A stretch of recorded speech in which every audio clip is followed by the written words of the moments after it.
In today's video, I'm going to teach you how to add background image behind header on Wix. Start by heading to your Wix account and opening My Sites.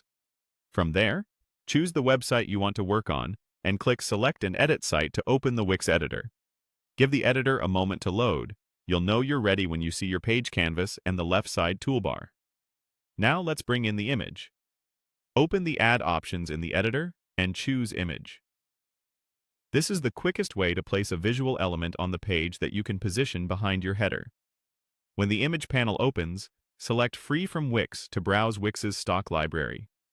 This library is handy because everything there is ready to use. No need to upload or worry about licensing. Browse a category you like, click an image to see it larger, and when you're happy, add it to your site. You can either click Add to Page or simply drag the image onto your canvas. Once the image is on the canvas, click it to select it. You'll see resize handles around it and a quick toolbar will appear. Before we resize, let's layer it behind the header. Right-click the image, choose Arrange, then click Move Backward. If your header is a true header element, you may need to click Move Backward multiple times until the image sits underneath it. You'll see the header stay on top while the image tucks behind it. If it doesn't move behind right away, keep using Move Backward until it does.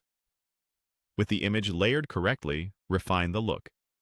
Drag the corners to scale it up so it spans the full width of your page. You can align it to the center and stretch it so it reaches both edges, making sure there are no gaps on the sides. If the image has a focal point, position it so the most important part appears near or beneath the header area.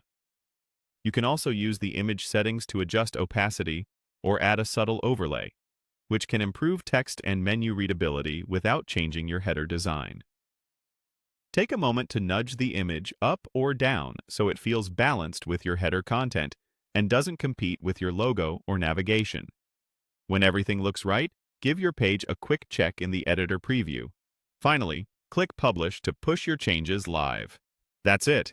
Your header stays on top, and your new background image sits elegantly behind it for a polished, professional look.